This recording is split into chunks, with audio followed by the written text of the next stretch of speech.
Welcome to Tanvi's kitchen. ఈరోజు recipe వచ్చేసి పిల్లలకి ఎంతో ఇష్టమైన బిస్కెట్స్ రెసిపీని చూపించబోతున్నానండి.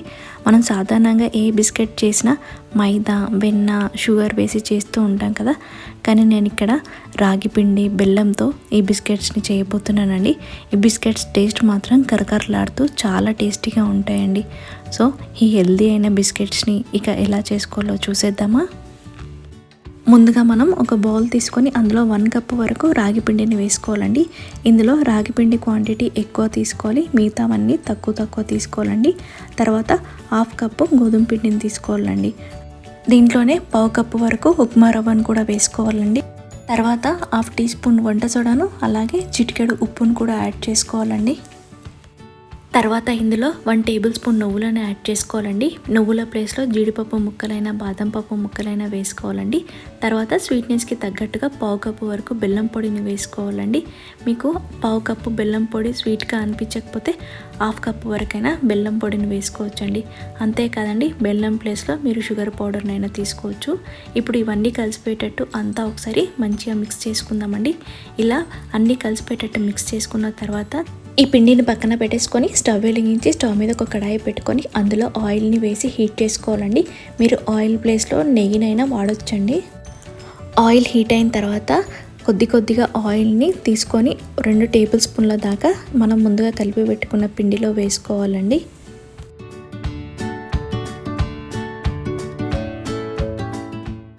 మనం వేసుకున్న ఆయిల్ హీట్గా ఉంది కదా, అందుకని ఒకసారి స్పూన్తో అంతా మిక్స్ చేసుకున్న తర్వాత మళ్ళీ చేత్తో కలుపుకుందామండి. ఇప్పుడైతే స్పూన్తో ఒకసారి అంతా మిక్స్ చేసుకుందాం. పిండి చల్లగా అయిందండి. ఇప్పుడు స్పూన్ తీసేసి చేత్తో అంతా ఒకసారి మిక్స్ చేసుకుందామండి. చేత్తో పిండిని మొత్తం మిక్స్ చేసుకున్న తర్వాత కొంచెం పిండిని చేతిలోకి తీసుకొని ఇలా గట్టిగా ప్రెస్ చేస్తే మనకు ఇలా ముద్దలా రావాలండి. ఒకవేళ మీకు అలా రావట్లేదు అనుకుంటే మరి కాస్త నూనెను యాడ్ చేసుకొని మళ్ళీ కలుపుకోండి. ఇప్పుడు ఇందులో కాచి చల్లార్చిన పాలను ఒకేసారి కాకుండా కొద్దిగా వేసుకుంటూ ఈ పిండిని చపాతీ పిండి కంటే కాస్త మెత్తగానే తడుపుకోవాలండి. ఎందుకు మెత్తగా తడుపుకోవాలంటే ఇందులో మనము ఉప్మా రవ్వను కూడా వేసాం కదండి. ఉప్మా రవ్వ వాటర్నైనా పాలనైనా ఎక్కువగా అబ్జర్వ్ చేస్తుంది కదా, అందుకనే ఉప్మా రవ్వ ఈ పాలను ఎక్కువగా పీల్చుకొని పిండి అనేది మనకు గట్టిగా అయిపోతుందండి. అందుకని ఈ పిండిని చపాతీ పిండి కంటే కాస్త సాఫ్ట్గానే కలుపుకోవాలండి. అంతేకాదండి, ఈ పిండి కలుపుకోవడానికి పాలకి బదులు నీళ్ళైనా వాడొచ్చండి. ఈ పిండిని ఎంత ఎక్కువసేపు నీట్ చేసుకుంటే బిస్కెట్స్ అంత బాగా వస్తాయండి. చూడండి, పిండిని మొత్తం ఈ విధంగా సాఫ్ట్గా కలుపుకున్నాం కదా. ఇప్పుడు మూత పెట్టేసి ఈ పిండిని ఒక 1/2 అవర్ పక్కన పెట్టుకుందామండి. ఇప్పుడు ఒక 1/2 అవర్ తర్వాత మనం ఇందాక కలిపి పెట్టుకున్న పిండిని తీసుకొని అందులో కొద్దిగా పిండిని తీసుకుంటూ ఇలా రౌండ్ బాల్లా చేసుకోవాలండి.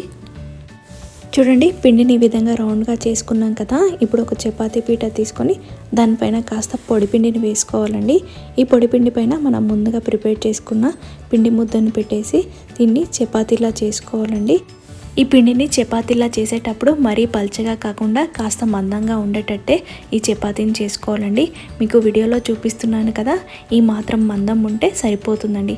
ఈ విధంగా చపాతీలా ప్రిపేర్ చేసుకున్న తర్వాత మనకు నచ్చిన షేప్లో వీటిని బిస్కెట్స్లా ప్రిపేర్ చేసుకోవడమేనండి. మీ దగ్గర మౌల్డ్స్ ఉంటే మౌల్డ్ షేప్లోనైనా లేదా మూన్ షేప్లో అయినా బిస్కెట్స్లా ప్రిపేర్ చేసుకోవాలండి. నేను ఇక్కడ చాక్తో మామూలుగా స్క్వేర్ షేప్లోనే ఈ బిస్కెట్స్ని కట్ చేసుకుంటున్నానండి.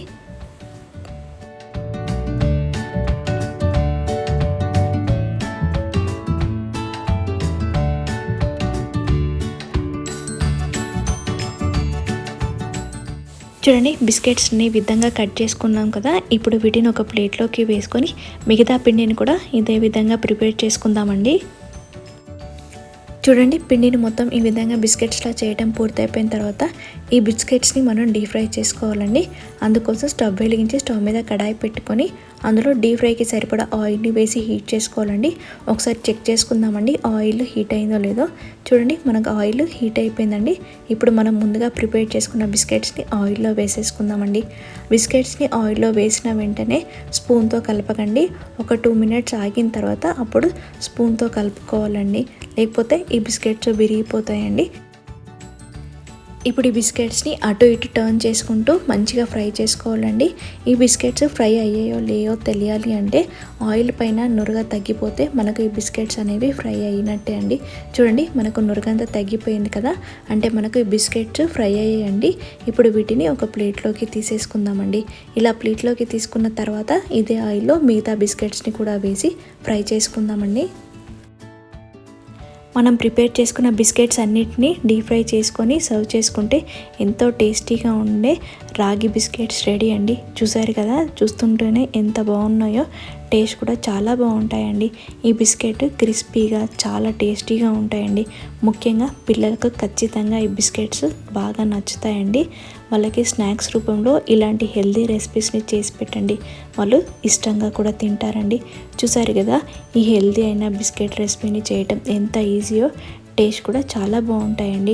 ఈసారి పిల్లలకి ఏమైనా స్నాక్స్ చేయాలనుకుంటే డెఫినెట్గా ఒక్కసారి ఈ రెసిపీని ట్రై చేయండి.